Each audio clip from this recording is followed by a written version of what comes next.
Welcome to FNF Victory Road Team Analysis. In this series, I will be analyzing teams of the players of the FNF Victory Road Draft League, and I will be doing interviews either in voice chat or via DM. But this is a very special episode because it's not going to be an interview. It's actually going to be more like a monologue because it is my very own team that is going to be analyzed today, Mystical Chain. So this is the last team analysis video and probably the last video of the entire league. So I am going to do my best to talk as thoroughly as I can about my experience in the league and how I played and things like that. And I'm also going to be releasing all my secrets.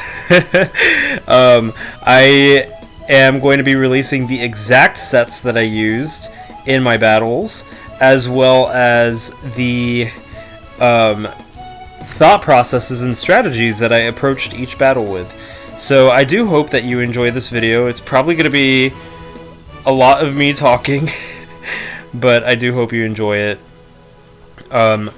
So going into Mystical Chain, I kind of had like a team theme in mind aesthetically, and when I saw this, I knew I really wanted to use my Lotic. So when I saw this picture of my Lotic with the stained glass and it was so gorgeous, I was like, okay, I need to have that as my logo. And I wanted my team to more or less kind of fit this like stained glass, like cathedral, almost like royal mystical aesthetic, and I think I did that pretty well with my team. And I also ended up making this little graphic of my team in this cave. This took me longer than I'd like to admit. But I really did enjoy my team, and I did get attached to all the Pokemon on my team, and very much had fun using them. The way that I approached this team was actually sort of like Pokemon that I really like using. Those are the Pokemon that I decided to draft. A lot of the Pokemon that I got were Pokemon that are very dear to me, particularly Milotic, Golbat, and Volcarona, but also Magneton to an extent, and Druddigon. Druddigon especially, Piloswine. So I had a lot of fun, and I'd consider this sort of peak Noel. Like, this is very much kind of my battle style, my kind of team. If I had to say how my team was, I'd say that it was balanced, leaning towards offense. So kind of like a 6 on the stall to offense scale. And I used Pokemon that I was really comfortable using outside of the league, and I tried to synergize my Pokemon together really well. The main defensive core, because I kind of approached from a defensive lens first and then filled in the offensive Pokemon afterwards. So the main defensive core that I wanted to go for was actually Milotic and Golbat. And they're actually a very effective defensive core together, because you could kind of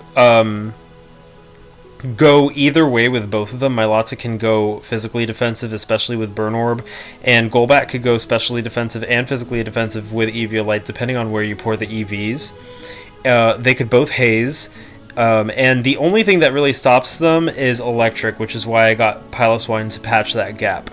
So that's kind of where I started. I knew I wanted Milotic, I knew I wanted Golbat, and then I built my team from there. In terms of drafting, things actually went a lot differently than I had planned. I had wanted to go for Garchomp in the beginning, but then that was taken before I went, and then I wanted to go for Zygarde, and that was taken before I went. So that kind of threw a wrench in my plans, and I got Mew kind of on a whim. It was like my 4th backup for my first pick. So I said, you know what, screw it, I'll just get Mew. It's fine. And so then I got Mew as my psychic type, and then I just decided to fill in from there. And I I think I did a good job drafting my team. I picked a lot of unexpected picks or some low tier picks. I very much loved tier 4. I have 4 tier 4 Pokemon, 2 tier 5s, the most unevolved Pokemon, and I used the least amount of points in the league. So, like, my team was kind of like the low tier team, but I love, like, low tier Pokemon, and I like using Pokemon that don't get a lot of love. So that was something that was really fun for me to use, and I think I did a pretty good job doing it, especially with some of the Pokemon that really shined, like Piloswine, for example, in Tier 5. But yeah, so that was kind of my approach when I was team building. I really wanted to fill a Water Grass Fire Core, and I wanted to get that first before I went for the Dragonsteel Fairy. And over time, I realized that Garchomp being taken was kind of good for me because I was able to use Druddigon, which I really like. And Aromatisse was one of the ones that I was kind of skeptical about. I'll leave it at that. But all the really good fairies were drafted before I was able to get a fairy, and I really wanted Clefable actually, but Clefable was taken right before I could get her. So I decided to go for Aromatisse because it could be used as a cleric, but I actually never ended up using it as a cleric. But I'm really happy I did, and it did end up to be one of I'd say even one of the best performing Pokemon on my team, despite me using it not that much. When I did use it, it really did clutch things out for me. So yeah, I think this team was fun because there was a lot of versatility. There was a lot of different ways I could use it, and I also was able to go both fast sweeper and slow sweeper in Trick Room, bulky if I wanted to, especially defensive, physically defensive. I kind of had all those bases covered, and then also utility with status, stealth rock, and entry hazard removal. So I was pretty much set, I feel, moving forward, and I was really happy with the team I drafted. So let's look at the regular season first and my team and how it did overall. I am very glad at how I did overall. I did end up being undefeated in the regular season, so I went 10-0, and I had a 37 differential, which was pretty big. It was 18 points larger than the second place differential, which was pretty impressive considering it was almost double. So I think I did really well. I think it's safe to say that. I honestly wasn't expecting to do that well. I thought that like my team wasn't as strong as it was. I think around the middle I realized, yeah, my team, even though its individual links can be underestimated, the way it works together was really effective, and I'm really proud of that synergy that I was able to build. But just looking at the individual matchups, I'd say my 3 hardest, which you could probably tell by the differential, were Downtown Darmanitan, Canopy Defenders, and Detroit Dunsparces, which coincidentally, those were the 3 that I was the most nervous to face. So it makes sense. I think in terms of matchups, those are definitely the teams that I thought had the best matchups versus my team, and that I was going to struggle the most against. There were a couple others, but those 3 were particularly very hard. So I'm definitely excited to take a look at all these teams. I have all the notes that I've written because I have written extensive notes. I wrote a lot of notes before I went into each battle, and so yeah, that's going to be an interesting thing to review again. This is like I'm talking like literal pages and pages, like 30 pages of notes. So let's do a little deep dive and see what my team building process was in the league, and jump right in, shall we?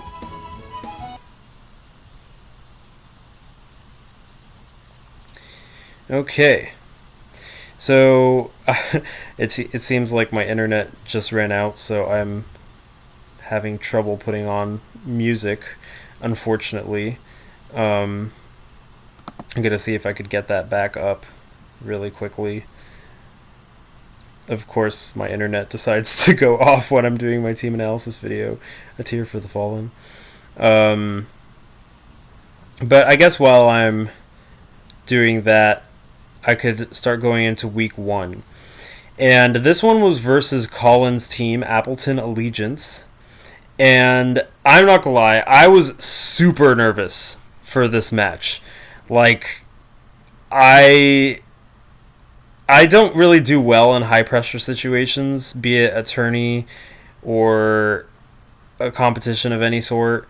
So I was really nervous, and I was very confident in Colin's abilities. I knew that he was a really good trainer, even though he didn't think so at the time. This was in the beginning of the league, and in the beginning of the league, I definitely think he was a lot less confident in himself. So yeah, this was a really intimidating match for me. But I did manage to win this one. So first of all, let's take a look at this team and identify what my strategy was. So this was Colin's team at the time. It was very different than what the team he ended up with. But right off the bat, I knew that Golbat was going to be a very valuable asset in this matchup because it could be a defensive switch-in to Lopunny and Decidueye. So that was extremely valuable for me because Lopunny, as people have seen who have had the pleasure of facing this team and possibly getting swept by Lopunny, they know that it is a very, very potent threat. It is very hard to wall Lopunny. It is very hard to deal with it. So, yeah, Lopunny is really intense. So Golbat was an extremely good Pokemon for that matchup. Even if Lopunny packed Thunder Punch or Ice Punch, I think it wasn't even a 2-hit KO. So Golbat was able to use Brave Bird to threaten it. It could roost off any damage. It could haze if it decided to power up a punch. So yeah, Golbat was definitely a Pokemon that I was gunning for in this one, and I'm really glad I was able to use it. And it looks like the music came back on, thankfully.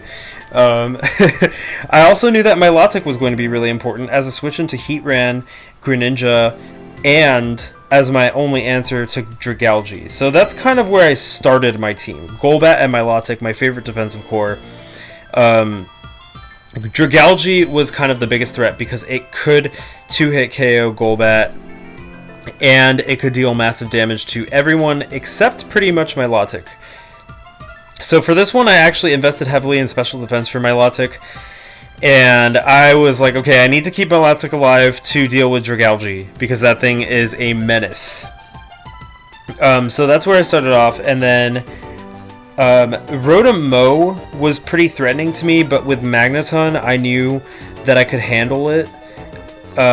Also having Volcarona too, so even though Rotom-Mow disrupted that defensive core I made, it didn't actually threaten me as much as I thought it would.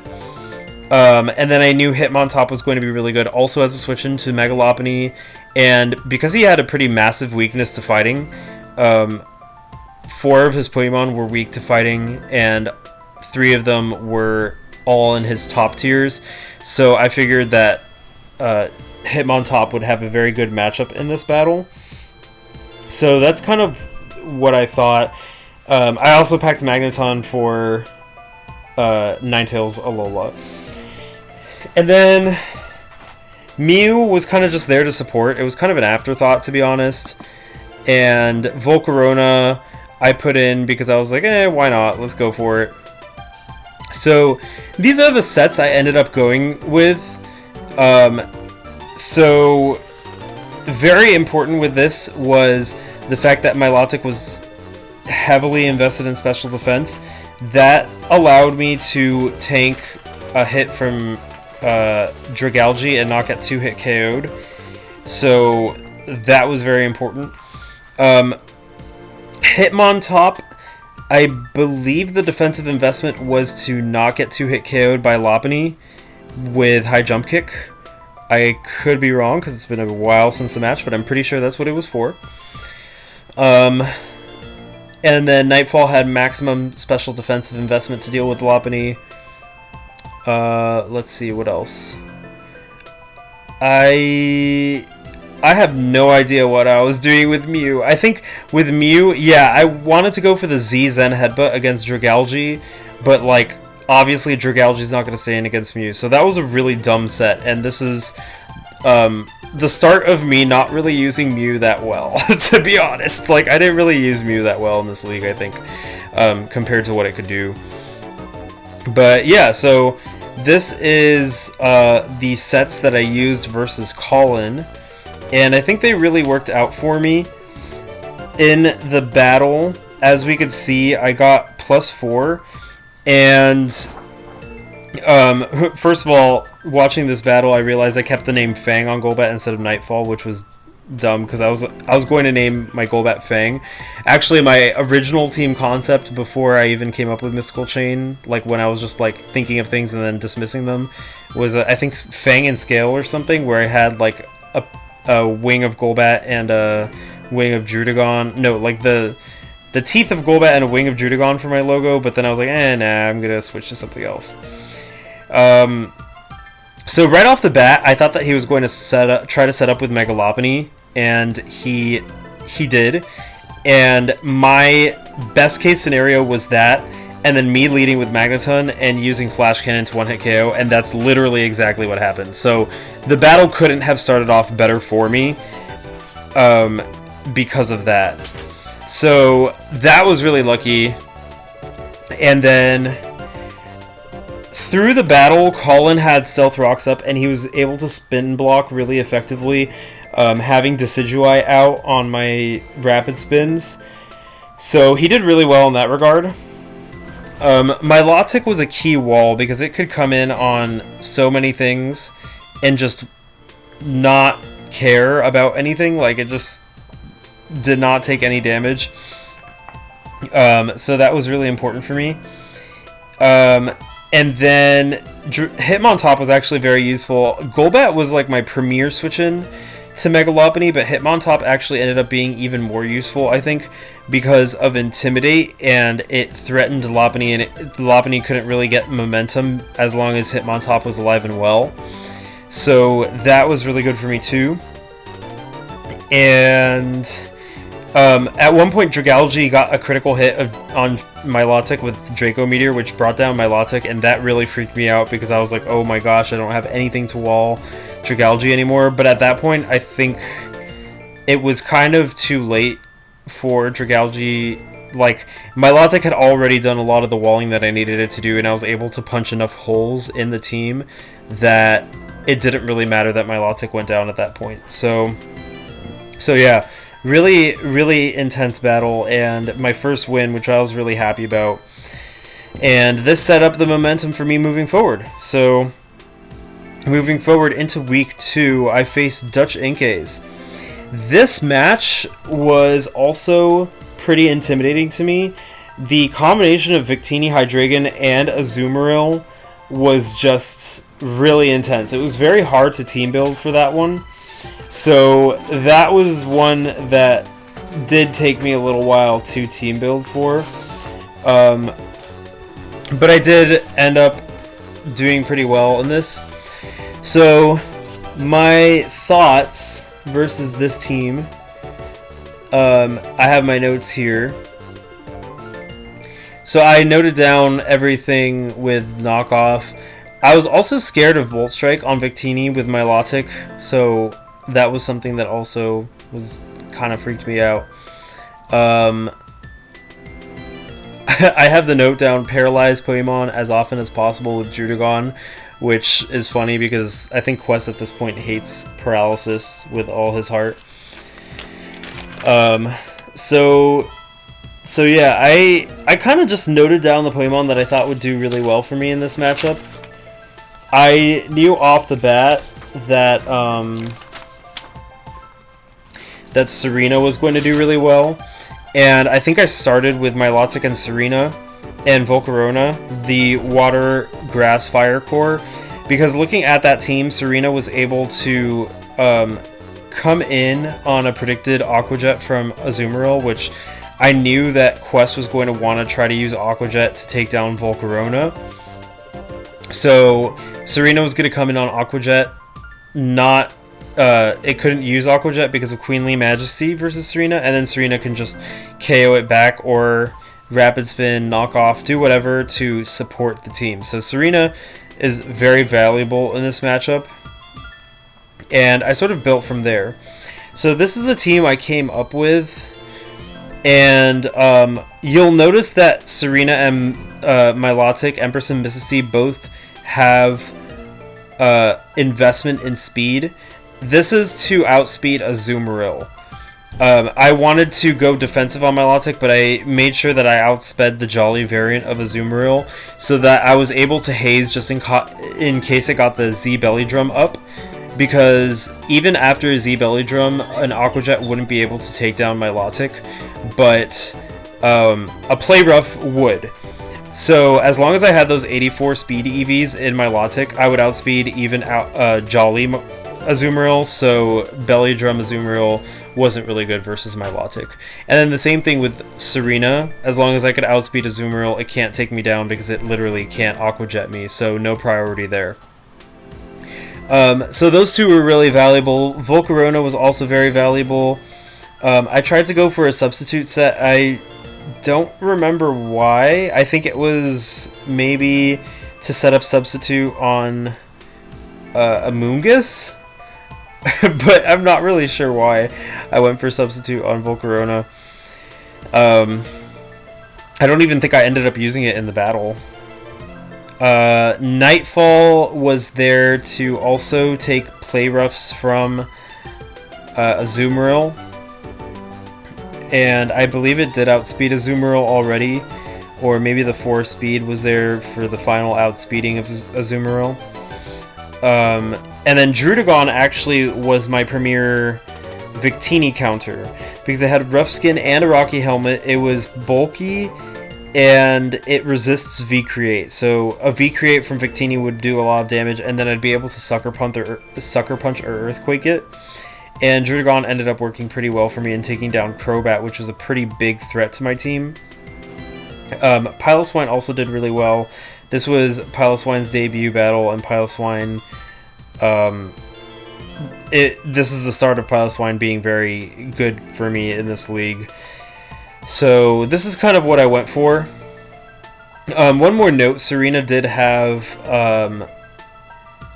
Rapid Spin, Knockoff, and Aromatherapy because I wanted it to be kind of like a support Pokemon that kind of abused when Azumarill came in to support the team, and then when Azumarill was alone, I guess it could power up it and take it down. But yeah, so this is what I came up with, and overall it ended up working very well for me. Only Druddigon went down, but it took down Crobat with it, which was really important. And Milotic was a really important wall. In that match, Quest actually ended up tricking a Choice Scarf on Milotic, which was really scary because I did not want to be Choice Scarfed, and Bayonet is what did that. But I also knew that he was going to be using Knockoff with Azumarill, so I actually predicted a Knockoff from Azumarill and switched Milotic in. Very risky, but it ended up paying off because I got rid of the Choice Scarf. So I really liked that. At one point, Quest also was using Dragon Tail on Hydreigon and brought out Volcarona, which did massive damage because rocks were still out, which is a really smart strategy. But then Volcarona, because I made it Jolly, was actually able to take on Hydreigon, and because it stayed in, Bug Buzz was a one-hit KO. So that actually ended up working out in my favor. Like I said, Druddigon did take down Crobat, and Serena, aside from just taking on Azumarill, it also was able to take on Jolteon, and that was really good because Jolteon was also a big threat to Milotic, so that worked out for me. And I think the final nail in the coffin in this battle was Milotic giving a burn to Azumarill with Scald. that really helped me out a lot. So yeah, I did really well in this match. Week 3, this was versus the Kudos team, the Great Tacticians. And this team, I'm going to take a look at my notes. I think the thing that intimidated the most on this team was Cloyster. Because I knew that Cloyster was going to be able to get a focus, was probably going to hold a focus sash and go for Shell Smash, and that's exactly what it did. And I also wasn't, for some reason, I don't know why, because looking at it, it actually doesn't seem that bad in this matchup. But I didn't want to run Piloswine for some reason. I thought that Piloswine wasn't really too good in this matchup. So I wasn't going to run Rocks, because I had Mew fulfill a different role. So yeah, Mega Absol kind of intimidated me, and Zygarde intimidated me, but I knew what I had to do to take it down. So yeah, it wasn't really too bad. Originally I was going to run Groundium Z on Mew to go for a Tectonic Rage versus a Marowak switch-in. But I actually didn't end up using that. So I'll actually show you what I used. I went for Mew with a Colbur Berry instead. This is a berry that weakens Dark-type moves. I, for some reason, thought he was going to lead with Mega Absol, and he did. And so I invested Mew heavily in defense so that I could take a hit from Mega Absol, gave it the Colbur Berry, and then gave it Dazzling Gleam with a special attack boosting nature. And that was honestly a really big risk because it had a chance to one-hit KO Mega Absol. It was a good chance, but it was still a chance. There was a chance that it wouldn't die. But the battle started exactly how I thought it would, where Mega Absol attacked me with a strong dark move. Colbur Berry weakened it, I survived Dazzling Gleam, and took it down. So that was like a big threat right off the bat away, gone from the team, so I was really happy about that. Let's see, Ice Beam on my Lotic was for Zygarde. I actually had Ice Beam on Mew originally, but then I didn't pack it because I was like, well, so many other things could handle Zygarde that I don't need it. Absolution was my first time using Lycanroc Dusk, and it was actually really fun, and I enjoyed Lycanroc Dusk a lot more after that match. Let's see, what else? Hitmontop was defensive because it was going to take on Mega Absol just in case Mew couldn't. And Atomatrix had Hidden Power Rock, I believe, for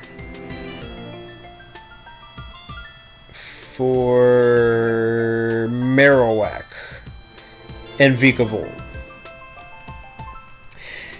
So yeah, so this was my team. It worked out really well for me. The battle actually didn't go as I planned. I mean, the first move definitely went as I planned, like exactly how I planned actually. But yeah, there was a time where he had Ferrothorn out and he was stalling with Ferrothorn using Leech Seed. Like, there was a few exchanges, but he stalled with Ferrothorn using Leech Seed, and then his only attack move was Power Whip. So at one point, I started walling Ferrothorn with my Lotic and Mew. I would switch them out occasionally, but I would just soft-boiled and recover the Power Whip, because with Mega Absol down and no Sucker Punch there, I was like, okay, this is my chance to try and sweep with Lycanroc Dusk.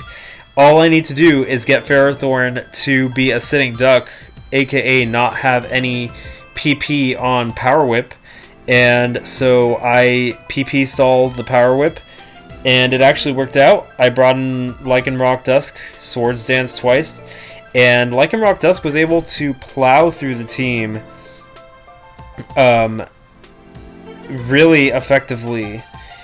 And so I took down everything except Zygarde and Cloyster. Zygarde was like at 3%, so I just took it down with Volcarona. And then Cloyster, I took it down with Mach Punch with Hitmontop. And if you'll notice, on Mew, on Lycanroc, and on Hitmontop, I have priority. Because I was anticipating that Cloyster, with Focus Sash, going down to 1% HP, having a Shell Smash up, and then ripping through my team. And I wasn't running Rocks, so I was like, I need to have at least one priority user alive so I could take down Cloyster. And that's what I did. So I was able to do that with Hitmontop. And yeah, it was a good win. This one, Tiller, Downtown Darmanitan. This was probably one of the ones I was most intimidated by. Like, I knew Tiller, Edgar, and Startoad were all going to be a challenge, but this was the first time that I really had like a team that really scared me. I'm not saying that the other people I faced weren't good opponents, because they were, but like, this team is just terrifying. So I was like, okay, I'm scared. So that was the first time that I felt like okay, I'm probably gonna lose. So I knew that Tiller liked to run hyper offense and liked to go really I guess offensive, and a few of his Pokemon are pretty fast, and I thought that I could probably run Trick Room. I hadn't run Trick Room yet, so I didn't think he would expect it.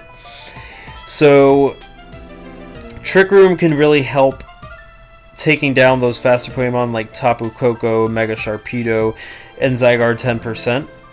I also noticed that he had a really big weakness to Ice, with 1, 2, 3, 4 Pokemon weak to Ice. So I packed some Ice Pokemon and Ice moves for that. And he's a very strong physical attacker. Like, only a few of his Pokemon, Tapu Koko, Raichu, and Executor, go for special. So I thought, okay, I need to have a really strong physical wall, especially since I'm probably not going to see Executor. So Mew was kind of my dedicated... Sorry, not Mew, Milotic. Milotic was kind of my dedicated physical wall in that one. I brought Flame Orb Milotic with max defense. And I think it was my mistake to try to defend against Tiller. I learned that Tiller, you kind of have to beat him with hyper offense yourself. Like, it's kind of like who could kill each other fastest the first. I think that's the best way to take him down. Because even your most defensive Pokemon, his Pokemon just rip through them.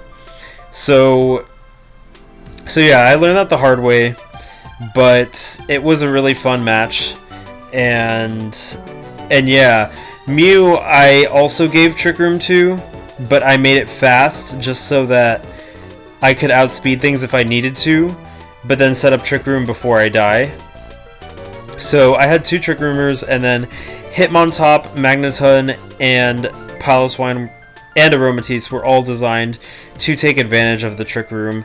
This was my weakest Trick Room attempt, I think, but it helped me see that Trick Room was viable, because it did end up working out for me. So yeah, the defense EVs that I put into Piloswine were, I believe that it allowed me to live a Flare Blitz from Darmanitan with a Choice Scarf and a Focus Sash from Alola Raichu. I'm not completely sure, but I think that's what those EVs are for. And yeah, the other EVs are pretty self-explanatory. So this was a very close one. I won by +1, and it was really down to the wire. There was a few things. I think this was probably the battle that I made the most mistakes in. So I did learn a lot from it. One of the things that I did versus Tiller that didn't really work out in my favor is that I really tried to outpredict him a lot, but it didn't work because there were some moves that I thought he'd do that he didn't do. I think he's a very gutsy player, and he's very direct in how he plays, so sometimes he doesn't try to go for the switch when it seems like it would be the obvious thing to do. An example of this is when he was setting up with Golisopod and I had Magneton out, but I used Hidden Power Ice because I thought he would switch in Zygarde to take the electric attack from Magneton, and he didn't, so he was able to set up, and that was really scary. I also don't think I team built the best for this one. My Lotic not having Haze really hurt me because I could have just hazed Golisopod, but I didn't, and I don't know why, what I was thinking. I guess I really wanted Ice Beam, but I don't know why I had Light Screen on my Lotic. It really didn't do anything for me. And then I was like losing 80% of this match, but I used Aromatisse to set up Trick Room, and that kind of helped me turn things around a little bit. But the real star of the show was Piloswine, who at the end was able to take down Zygarde, Tapu Koko, and Gliscor. That Ice type and Ground type really coming through. So this was a very narrow win for me. It was probably the most narrow win, but I also did make quite a few mistakes that I think I shouldn't have made. And this isn't to discredit Tiller, because he did play very well. I just think that I could have done a little bit better personally. But I learned from this match, and I took what I learned moving forward. So, coming up is Week 5. This was versus Edgar, and this was another one of the teams that I was very nervous to face. Especially his Mega Charizard. His Mega Charizard was really intense, and I didn't know how to team build around it, aside from just trying to get my Lotic to be super defensive. So yeah, I had some notes for Mega Charizard. Outrage at +1 would do more than 50%, so it would 2-hit KO my Lotic, and I wouldn't be able to stall it out. So I really wanted to have Rocks up in this matchup, just to catch Charizard in the regular form. And I really wanted to have Haze to make sure that it didn't Dragon Dance on me. So keeping my Lotic alive was mandatory, and I knew that I was going to need an insurance policy just in case my Lotic went down. So I did use Lycanroc Dusk for Accelerock, just in case. There was a lot of things that I was really scared of. Actually, before this match, Edgar had Necrozma and traded it out, which surprised me because I was actually really nervous for Necrozma. And when he traded it out for Starmie, I was like, oh, thank God. I really know Starmie, and Starmie's pretty familiar to me versus Necrozma, who I don't really know that well. But Z Crystal Starmie and the versatility it has, and the fact that my team isn't that fast and it could really wreck, made me realize, okay, maybe I wish he had Necrozma instead of Starmie. So going into this battle, this is the team that I brought. Magneton with Scarf was really one of the Pokemon that I was really relying on, as well as Empress Serena with Scarf. And Serena was supposed to be able to take down Crocodile with Power Whip, and Serena was going to do really well in this matchup, in my opinion. Magneton can take down Starmie, and I could really surprise with that Choice Scarf, like I did versus Colin. And my Lotic was that wall to try to deal with Mega Charizard, and Lycanroc was my insurance policy. I gave it a Life Orb instead of a Focus Sash, but I became more fond of Focus Sash later on in the league. And then Ivory and Nightfall were kind of my standard sets. Nightfall was there to be a backup check to Mega Charizard with Haze and Toxic, and hopefully being able to wait out Mega Charizard boosting waited out with Toxic and Haze. So I actually didn't really go specially defensive because I was just so scared of Charizard and also Garchomp and Crocodile, but I wasn't really thinking about special attack. Finally, Golbat was really good in handling Mimikyu. It just completely walls Mimikyu. So I also used it for that as well. In the battle, it was a pretty close one. It might as well have been a 1-1 because my Lotic was pretty much dead because of Stealth Rock and I had no way to remove it. So, Golbat in the beginning weakened a lot of his walls with Toxic and Super Fang. Not walls, I mean tanks. Garchomp and Crocodile in particular. And Knockoff was really detrimental to me, especially on Serena, because when she was... when her Choice Scarf was removed, and she was such a key Pokemon for me, I was like, oh damn. And then, because her Choice Scarf was removed, she wasn't faster than Sobek, the Crocodile, and she died. So I was definitely losing in the beginning, but my turnaround point was when Magneton came and one-hit KO'd Skarmy with the Scarf move. So that really helped. Woodhammer Mimikyu was a problem for me because it put a big dent in my Lotic, which really spooked me. But then Golbat was able to wall it really well. And then also take down Charizard enough. So the last thing was Nihilego, which really scared me because it had Scarf. But it had to choose one item, and there wasn't really a one move, and there wasn't really a one move fit all to take down both Magneton and Absolution, my Lycanroc Dusk. So it went for Power Gem, and because of that, I was able to get a hit in with Magneton, and then I died. But Absolution was able to take it down with Accelerock, but it was really down to the wire. I think this one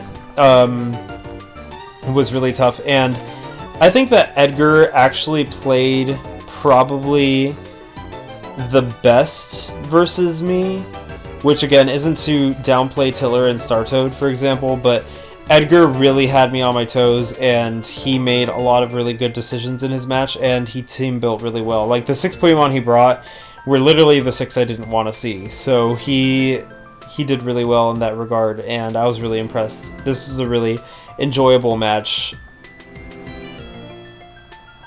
We move on to week 6. This week was versus Wooper Blooper.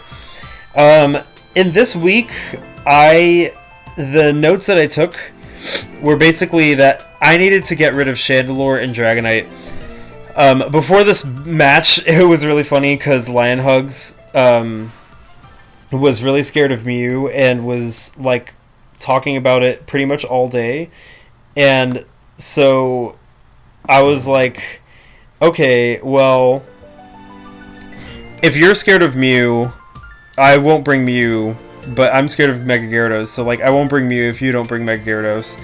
And Lionhugs was like, okay, sure. So we kind of made like a gentleman's agreement, but it kind of backfired on me a little bit because I realized like, oh man, Mew was actually Mew would be pretty useful in this matchup, and Mega Gyarados wasn't too much of a problem for me so long as I could set up with Volcarona and go for a Bug Buzz. So yeah, Dragonite actually ended up being a lot more threatening to me. So Dragonite and Chandelure were really the two things standing in my way, particularly of a Volcarona sweep.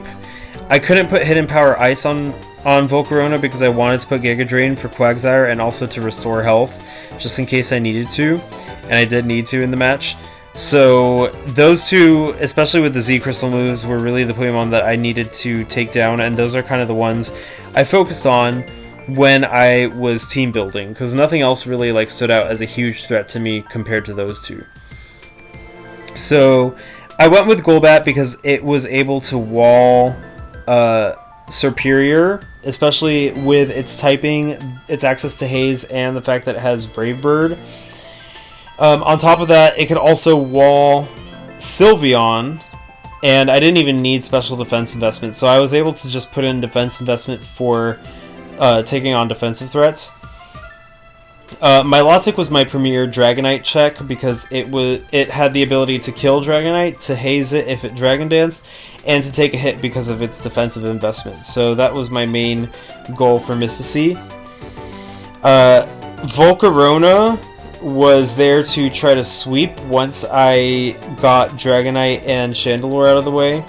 But just in case I didn't get Chandelure out of the way, or Dragonite, and they were weakened, I had Hidden Power Rock on there, which hit both of them super effectively. I decided not to go for the Bug Buzz because Mega Gyarados wasn't going to be a factor in this, and I didn't really have a reason to run Bug Buzz versus anything else when I had Flamethrower and Giga Drain. This is the first appearance of Mega Sableye, and this was basically to get some knockoffs and to somewhat check Chandelure, which it was somewhat able to do, but it was okay, I guess. Absolution was there to try and go for a sweep, or to clean up, really, and as an insurance policy versus a Dragonite or Chandelure with Accelerock. And then Empress was there to Rapid Spin for Volcarona and to support, and also to catch Chandelure off guard with Knockoff. So, this match, I think I played pretty well. I was losing in the beginning a bit, which seems to be a common theme in a lot of these matches, but then I'm able to turn it around.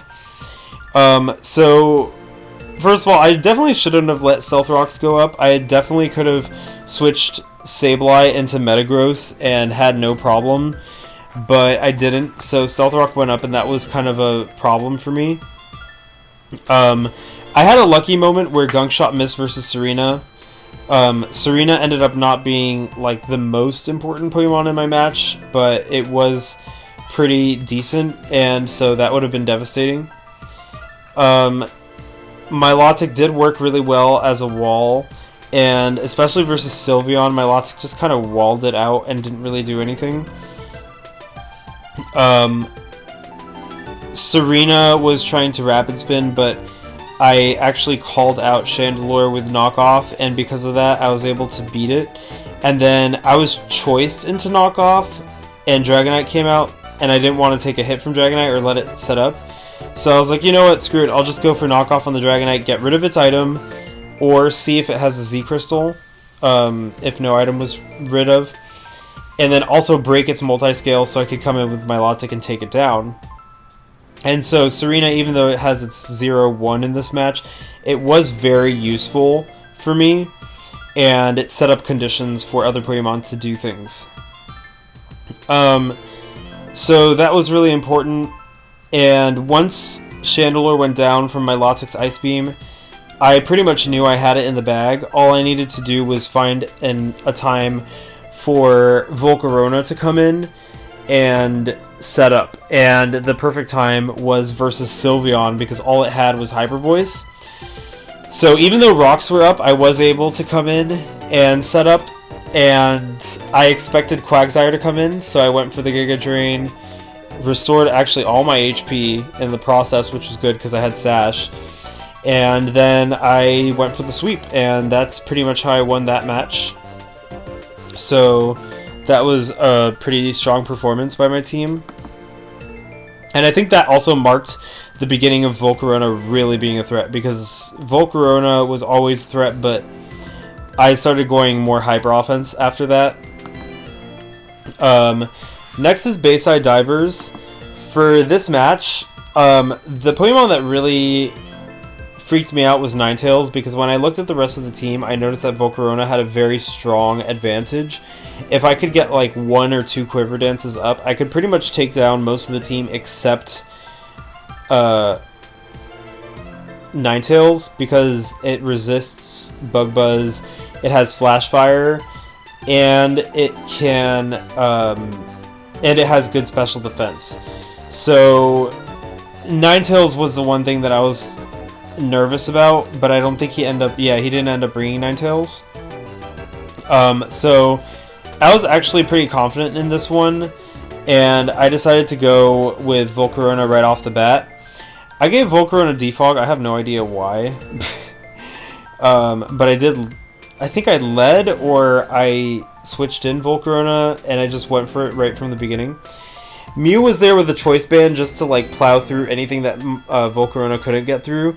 And then Absolution was also there to kind of as my insurance policy, backup sweeper, cleaner. And then Magneton was also there to be a cleaner or pivot.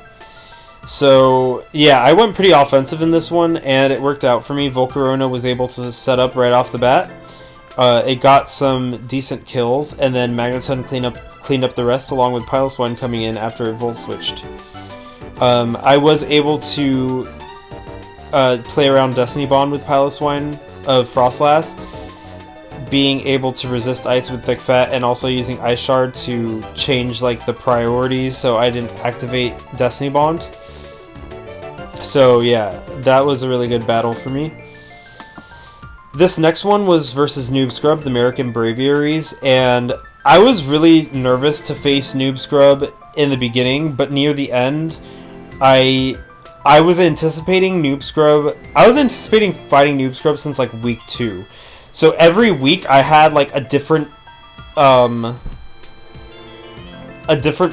to face Noob Scrub coming up in my head. So by the time I was up against Noob Scrub, a lot of the initial fear kind of evaporated out of my head because I was just so over prepared, I think.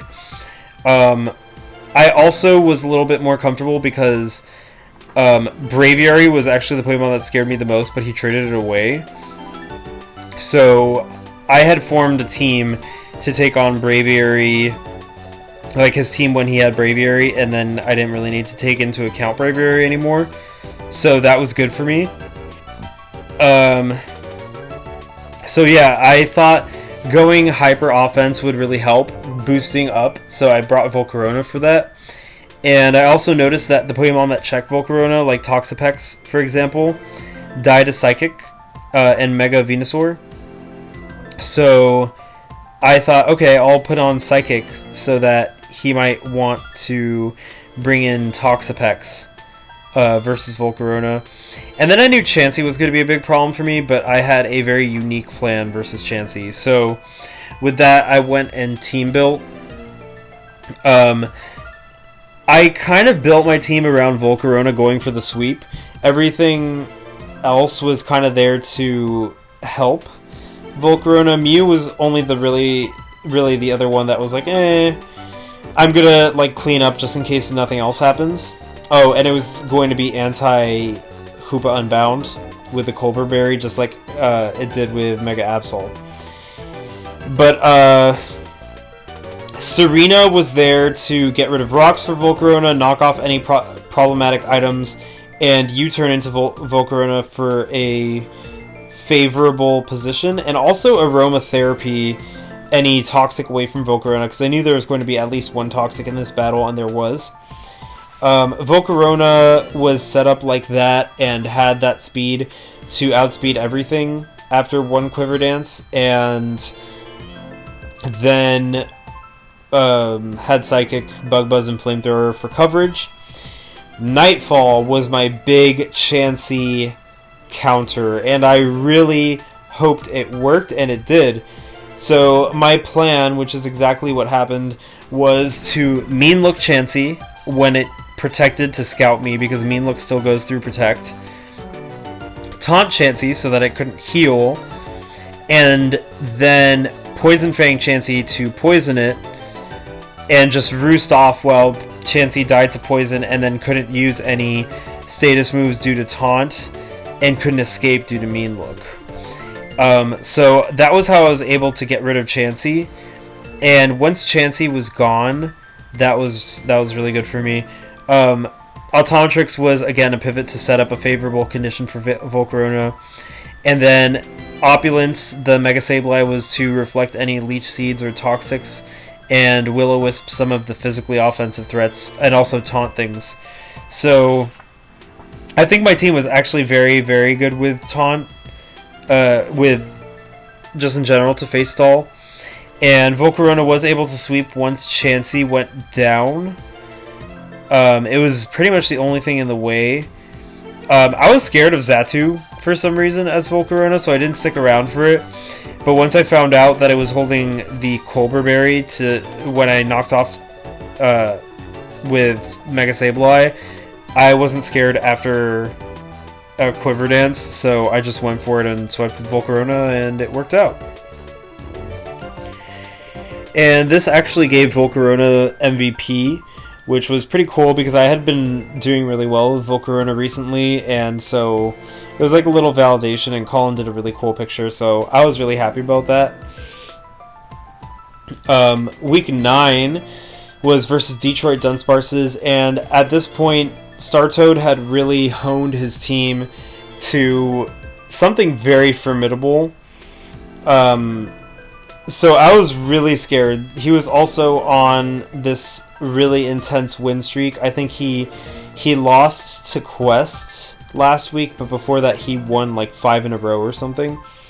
So he was really, really scary. And I was particularly scared of his Mega Swampert, Pelipper, and Celesteela core, especially Celesteela. And I was very scared of Drapion, especially Banded Drapion, because it could just plow through my team, and I do have a lot of Eviolite Pokemon and Pokemon that care about their items. So Drapion was a problem for me. And so this is kind of how I decided to go for it. I thought if I could get a Trick Room up and use Energy Ball versus Mega Swampert, I could take it down. Expert Belt on Sensoria and Origin, Aromatisse and Mew, was there because otherwise Energy Ball wasn't a guaranteed one-hit KO. And with it, it was. So they kind of had similar movesets because they both, like, I wanted to do the same thing with them. And I was really scared of Mega Swampert getting a waterfall on one of them and flinching, so I kind of made them the same just so I could make sure I got a Trick Room up. Trick Room was there for Magneton, Piloswine, and Aromatisse, and also Mew to an extent. And then Volcarona was there to try and function outside of the Trick Room. This was a really tough battle. So, just a few more things. Milotic had especially defense investment, but also defense because with the burn, I think that amount of defense allowed me not to get 2-hit KO'd by Mega Swampert Earthquake. And the special defense was to Mirror Coat a strong electric move back, hopefully. And then Piloswine had special defense. I forgot why, but I'm sure there was a reason. Let's see, what else? Magneton had Magnet Rise and Hidden Power Grass. I was really banking on taking down Mega Swampert and Celesteela with it. That's why I had Magnet Pole. And that's not exactly what worked out. So let's see what happened. I had a +2 victory, but I was really losing most of that match. At one point it was 6-3, and it was down to Milotic, Aromatisse, and Piloswine. The match started off with Drapion, Choice Banded Drapion using Knockoff twice and killing both Mew and Volcarona. And then I lost Magneton to Celesteela. I thought it would have Earthquake, so I went for the Magnet Rise, but it was just able to take me down. It was very bulky. At that point, Celesteela was extremely resilient, and it was really hard to take it down. It was using Leech Seed and Substitute, and it was whittling down my health fast, and I really, at that point, needed to find a way to set up Trick Room. That was my main objective. And luckily I did that, and I was able to hit hard with Piloswine and set up Stealth Rock, and that's kind of where the match turned around. After that, Milotic was able to wall decently, especially with Haze versus Goodra. And and Zapdos had come out at one moment. I was trying to fish for an electric move so I could Mirror Coat it back. And then finally I switched to Piloswine to absorb an electric move instead. And that really worked out for me. Aromatisse really was my MVP in this, though, because she was able to set up Trick Room. She came in on Druddigon using Outrage. That was really important because I was able to set up Trick Room 100%. And from there, I was able to plow through the team and turn my what seemed like a losing battle into a winning one. So that really solidified Aromatisse being very useful on my team. And after that, I was a lot more happy with Aromatisse. And then finally we have week 10. This was versus Quasimodo. At this point, I'm not gonna lie, I had already confirmed first place. I was trying to get first place in the MVP ranking for Volcarona. And I was really lucky because this was a very good week for Volcarona to do that, because Volcarona had such a good matchup versus so many Pokemon, especially having Giga Drain. The only Pokemon that it really couldn't take down were Delphox and Tyrantrum. So I was in a very good position for Volcarona to go for a sweep, and that's kind of exactly what I did. I made sure that I made a team that would help Volcarona get the sweep, and just in case it didn't, I also had Lycanroc on the back burner. Mew was supposed to be a bulky pivot and also take some hits from Thundurus, and then Piloswine was there to deal with Thundurus as well. My plan was to switch in Golbat actually to Thundurus all-out pummeling and bait it out with Piloswine. And then I had U-turn and Volt Switch on Golbat and Mew just to deal with Wobbuffet. So yeah, I definitely intended for Volcarona to sweep, and that's kind of what happened. Mew helped create some openings for Volcarona, and it was able to take down Tapu Fini, for example, with Giga Drain.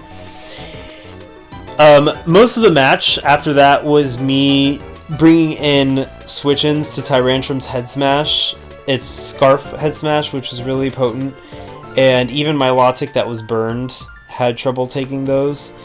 But once I was able to bring Volcarona in safely, it had a Focus Sash. I was able to take a Head Smash, outspeed, and then go for the sweep. It was risky because Glalie might have had Ice Shard, but it didn't, so that was very good for me. And after that, I was able to get Volcarona to the MVP slot. So yeah, I was really happy with my performance overall. 10 wins in the regular season, and it kind of boosted my confidence in Pokemon. So let's look over the individual Pokemon now.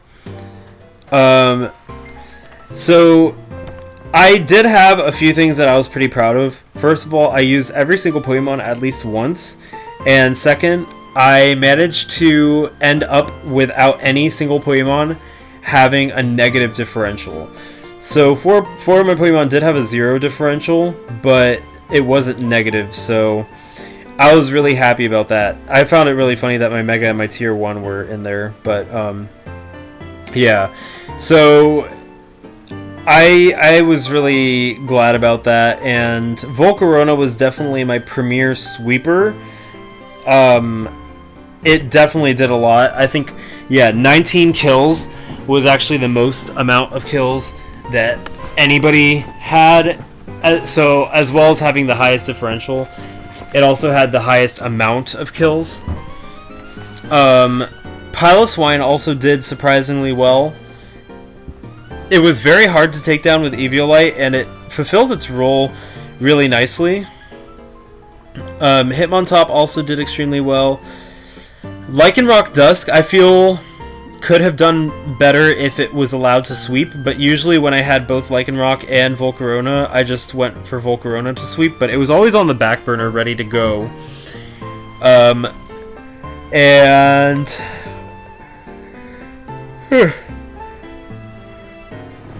Mew, actually, I kind of had trouble with using.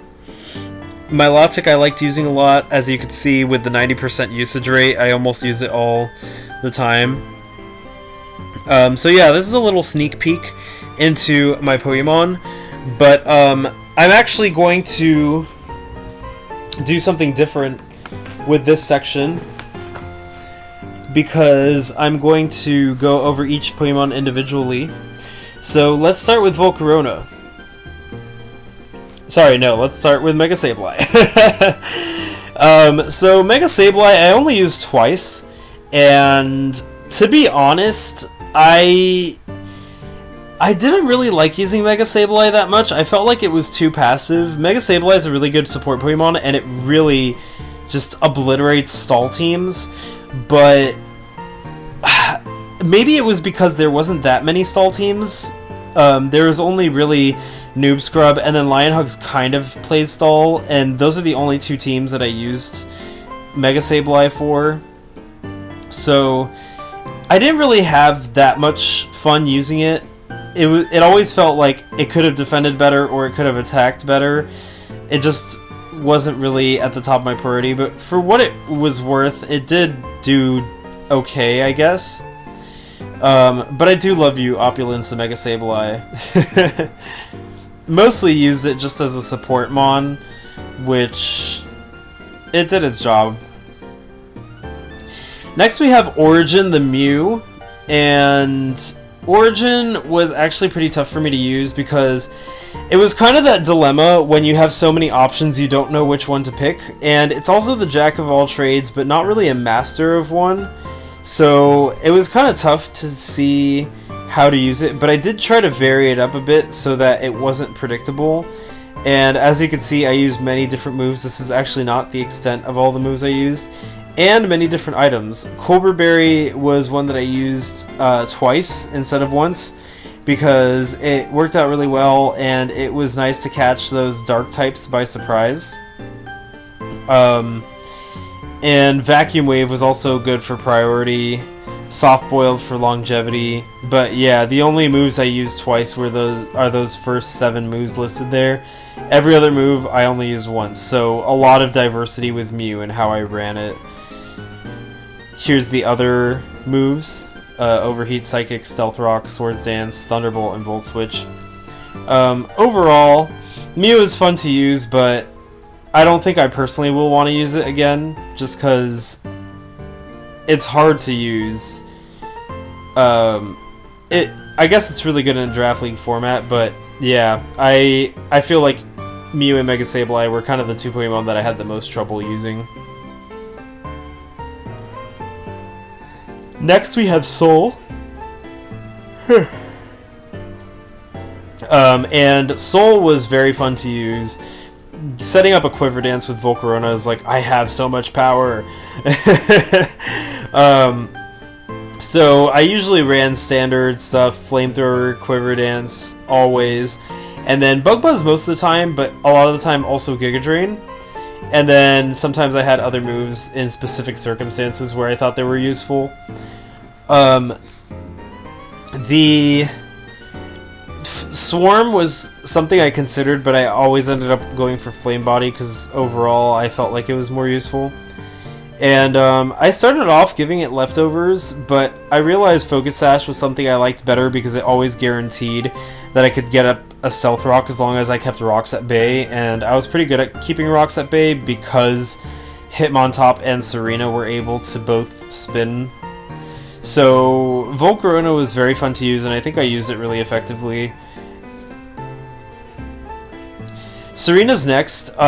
Serena has a 2-2 record, but honestly was very useful when I brought her as a support Pokemon and a utility Pokemon. She has really good roll compression in which she could rapid spin, she could knock off, she could U-turn, she could aromatherapy, and she could also hit hard. So I used Empress kind of half and half, Choice Scarf half the time and Leftovers half the time. When I went Choice Scarf, it was usually like more offensive support, and Leftovers is more like defensive support. Overall, I'm pretty happy with Serena. I think she was pretty fun to use. I kind of wish I used her a little bit more, but I think she did really well for supporting the team. She was a really good support mon. Next we have Absolution, the Lycanroc Dusk. At the beginning, I was actually like, what am I going to do with Lycanroc? I don't even know how to use it. But it proved to be very useful. Notice how I never ran Stone Edge because I was just so scared of that miss, because it would have been probably game defining, because Lycanroc Dust can't really take a hit. So I always ran Accelerock instead of Stone Edge. But it's okay because it's Rock Stab, it's priority, and after a Swords Dance with Tough Claws, it still does very massive damage. So Lycanroc Dusk was very, very formidable and had strong stab, decent coverage, and after a Swords Dance, which with Focus Sash it was able to do usually at least one Swords Dance, it was very, very hard to take down. Rock priority is just extremely good, so I was very glad with Absolution, Lycanroc Dust. This is probably the Pokemon I had the least amount of experience using and came out enjoying a lot. Sensoria, the Aromatisse, is next, and she pretty much set up Trick Room and attacked. She did it very well. I drafted her thinking that I was going to use Wish and Heal Bell a lot more, but I didn't even use Heal Bell, didn't even use Protect. I had Wish on once, but I don't even think I used it. I realized that Aromatisse was just better as a Trick Room setter and as a Trick Room sweeper, and so that's where Aromatisse excelled the most for me. Cyclone the Hitmontop is a Pokemon that I used a lot more in the beginning than in the end. I did use it in playoffs more, but Cyclone was really good at spinning away rocks to support Volcarona, and close combat hit really hard. But my favorite thing about Cyclone was absolutely Intimidate. Intimidate is such a good ability, and Cyclone was able to switch in on a lot of key threats that the opponents had and intimidate them so that other Pokemon could wall, or that Hitmontop could force switches because Pokemon didn't want to stay in when their attack was cut. So yeah, Hitmontop was definitely very valuable for me. Ivory the Piloswine, such a sleeper pick, so good. I'm very surprised that Piloswine is tier 5, to be honest, because with Thick Fat and Eviolite, it is extremely sturdy and can take so many hits. So Piloswine, it was relatively simple. It was one of the most straightforward Pokemon. I only ran Stone Edge once instead of Icicle Crash. But usually it was the same 4 moves, same ability, same item, similar investment, but it just worked. It worked really well.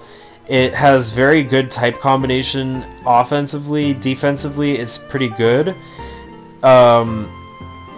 It's immune to electric. It has priority. Piloswine was just amazing for me, and I'm very glad I drafted it. Next we have Mississippi the Milotic, my logo Pokemon and my most used Pokemon, my premier wall as well. I usually went Flame Orb when I wanted Milotic to be very physically defensive, which was more times than not. And then I went Leftovers more when I wanted Milotic to be more specially defensive. But all the time I ran Marvel Scale because it's such a good ability and helps boost its defense. Recover and Scald were pretty much mandatory for me. Haze I should have used a little bit more, but I usually had Haze on. And then the other move was really up to what I wanted. Ice Beam was really good. Sometimes I had Light Screen, but I don't think it worked that well for me. Mirror Coat is cool, and Toxic was also when I wanted to stall. But yeah, mostly Milotic walls things, shrugs off damage with Recover, deals damage with Scald, and also goes for the burn, and then resets stats with Haze.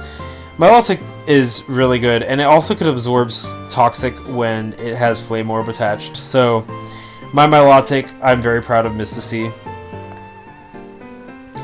Truth the Druddigon in regular season I only used once. I actually really wanted to use Druddigon more, and I used it more in the playoffs. When I used Druddigon, Truth was very valuable to me. I used more of a defensive set with Rocky's Helmet and Rough Skin. Yeah, it was good at spreading glare. I don't think it was spreading glare in the regular season that much, but in the playoffs it was really good. It would manage to Sucker Punch and take down Crobat, which was a big threat for me, so yeah, it did its job. Automatrix was awesome because I caught a lot of people with surprise. I surprised a lot of people with Choice Scarf. Even though every time, like I started the league with Automatrix using Choice Scarf, and I think people just always expected Eviolite. But yeah, so I was able to vary up a few things. The item was one of them. The ability was another. Sometimes running Magnet Pull and Analytic instead of Sturdy, which was usually my go-to. And the moveset. Magneton is pretty straightforward. It's usually going to have Flash Cannon and an electric move, but the hidden power is really what you could vary up a lot. And the last move, like Magnet Rise, for example, could be like a good support move or like gimmicky move that makes it a little bit more threatening than it usually is. I usually ran Reflect on it, sometimes Light Screen, but usually it was Hidden Power that I changed up the most to try to deal with certain specific threats. And then finally, Nightfall the Golbat. Sleeper pick, really good, especially with that Eviolite and Roost, very hard to take down. Golbat has a lot of interesting moves and decent utility. And even uninvested, a Brave Bird can hit pretty hard. So it's not passive either if you don't want it to be, or Super Fang, for example. So yeah, and I think I was able to use Golbat really creatively, considering how many moves I had on it at different points. Mind you, some of them were all just used in one set and never used again. But yeah, it did have a lot of good utility and was able to wall some key threats, so Golbat definitely did good, very much so. And so that was pretty much my Pokemon team. I'm really happy with how they did, and I got really attached with the Pokemon. I didn't want to make any trades or transactions because I was just extremely attached to my team. So I decided, okay, I'm not going to make any trades or transactions. And I went into playoffs being one of the only teams not to make any trades and transactions in the league. So let's see how the playoffs went. And we have the bracket here. I actually started in the semifinals because I was rank 1. So I had the privilege, just like Colin did, to start in semifinals. So my quarterfinals was a bye. In general, this is the placements, and I did end up winning the playoffs. So let's look at how that happened. Like I said, quarterfinals was a bye. And then semifinals, I had to face Detroit Dunsparces. This was the team that I actually didn't want to face the most. Like, not because I didn't want to face Startoad, but, like, I think he was the scariest one for me to face in playoffs, to be honest.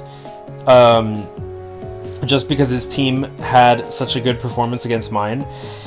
And the way I approached playoffs was I actually pre-made 3 teams for each scenario, so for Startoad and for Quest. And I made them very different to try to throw off the opponent, because I noticed most people, they made one team and made minor edits between battles, but I went completely, like, off the rails. I completely changed my teams and made them very different from each other, just to throw people off and so that they couldn't prepare versus me as easily. So yeah, that was my approach.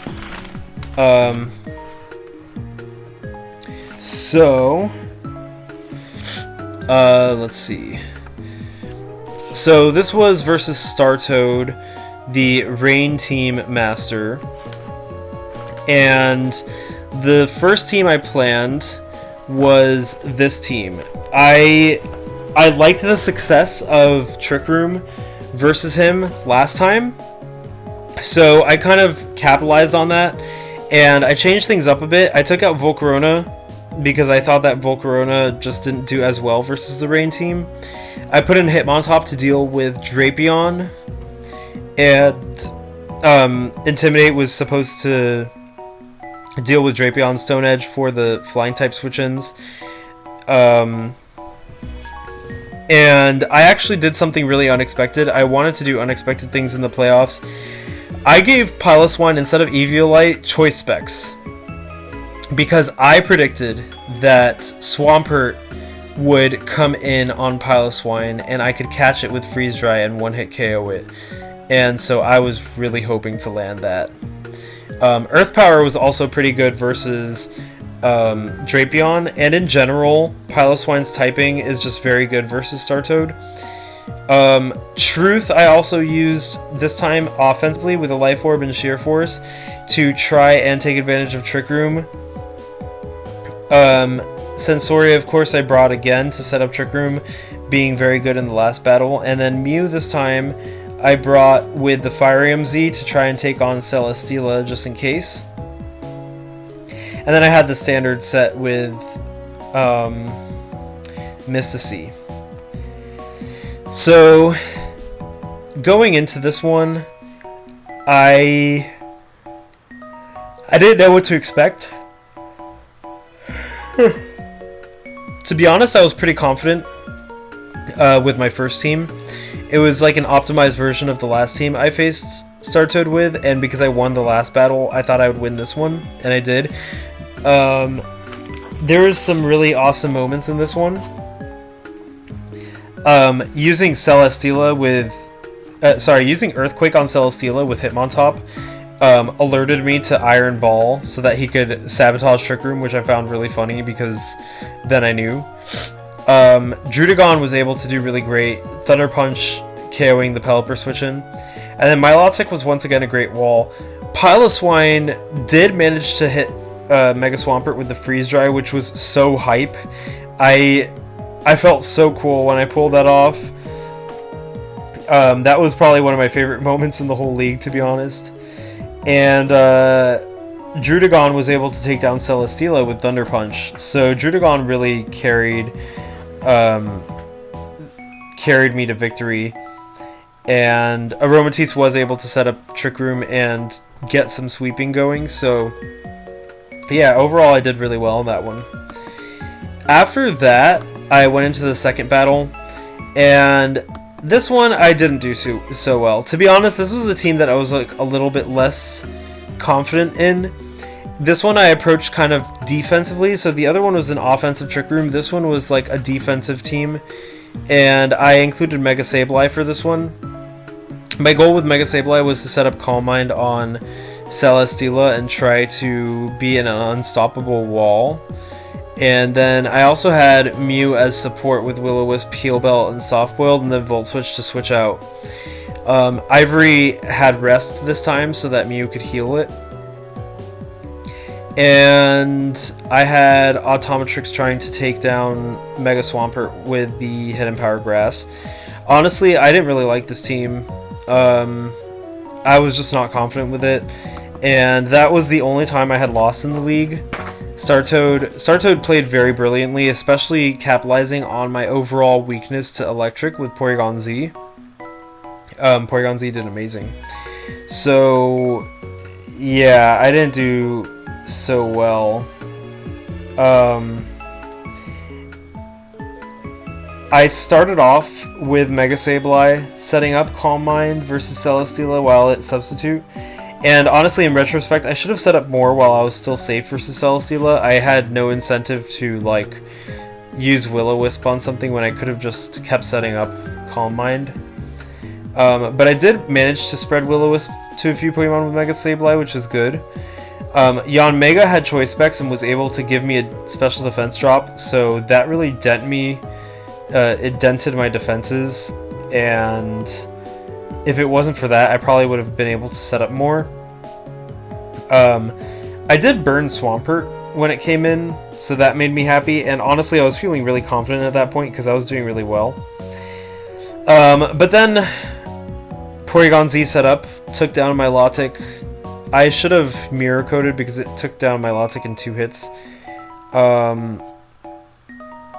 And then Piloswine was crit by Draco Meteor from Goodra, which was really bad because that was like my Porygon Z counter. So once Piloswine and Milotic went down, I thought, maybe I lost this one, and I did. Drapion was also pretty hard to deal with. And then Mew had a support set, so all I could do to Porygon Z was pretty much burn it.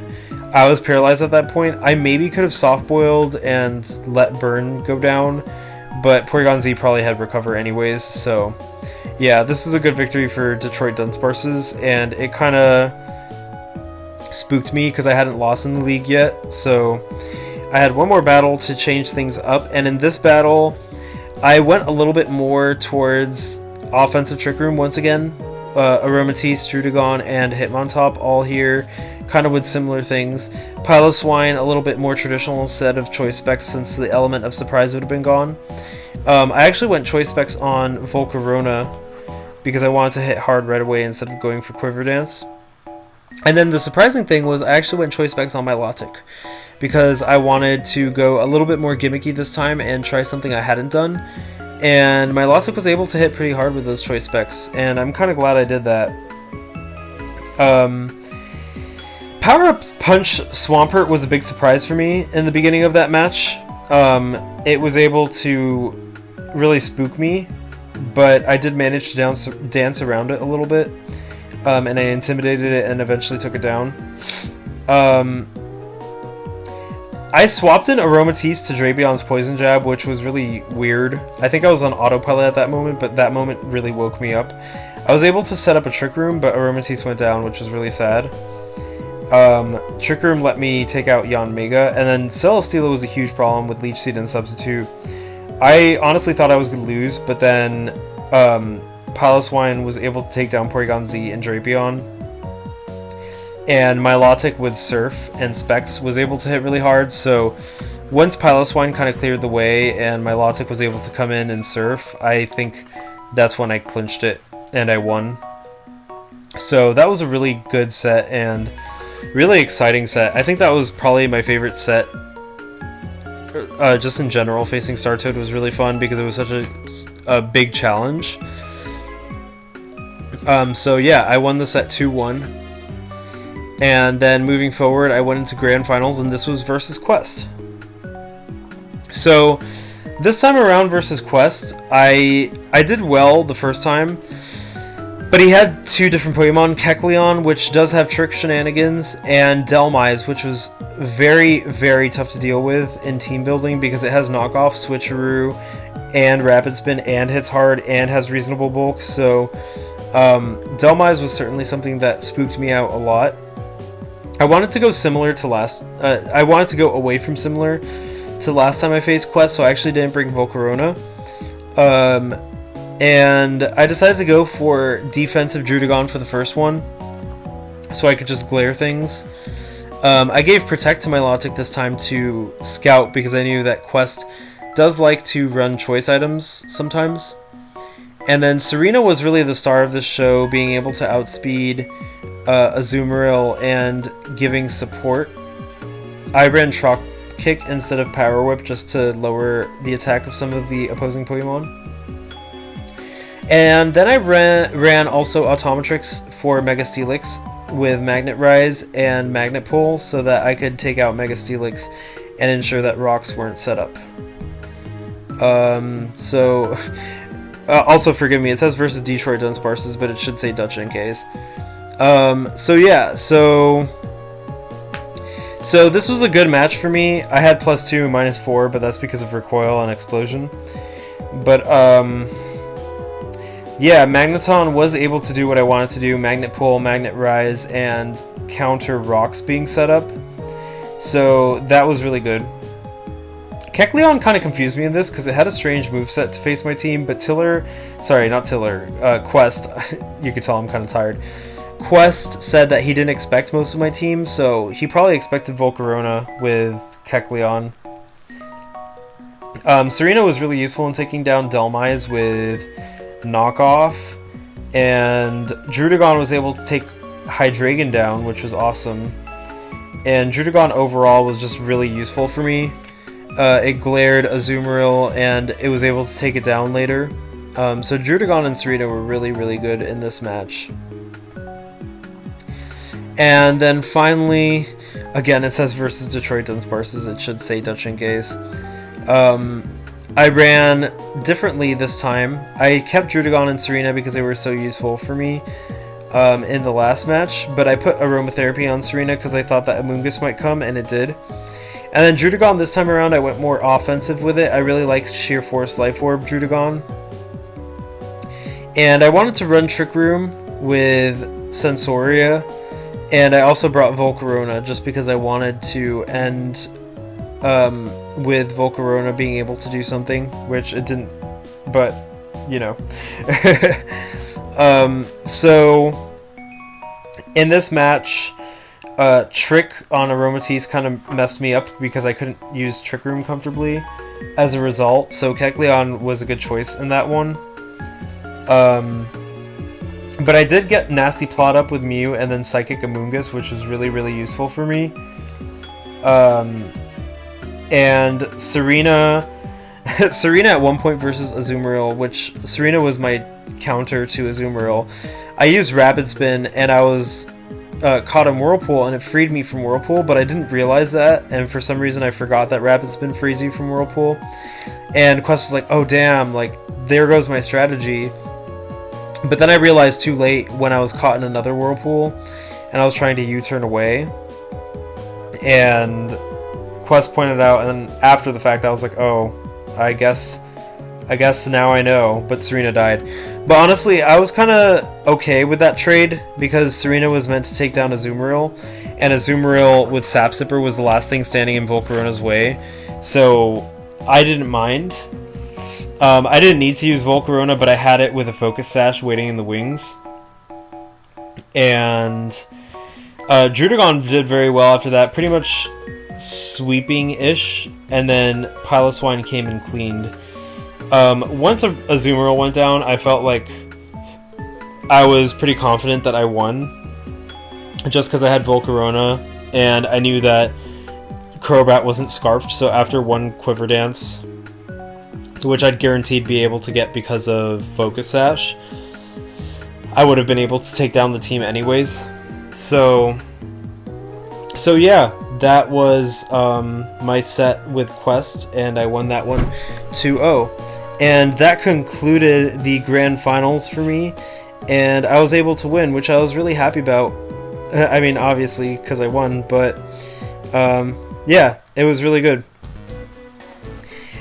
So yeah, Mystical Chain was my team, and it was a very good experience overall. I'm really glad that I co-ran this league with Quest and I participated, and I ended on a really strong note. I didn't expect myself to do this well, especially with Pokemon that were just kind of like my faves, and I didn't really like pick the most super competitive ones, but I think as a team they really functioned really well. So yeah, some of my favorite parts of the league though were definitely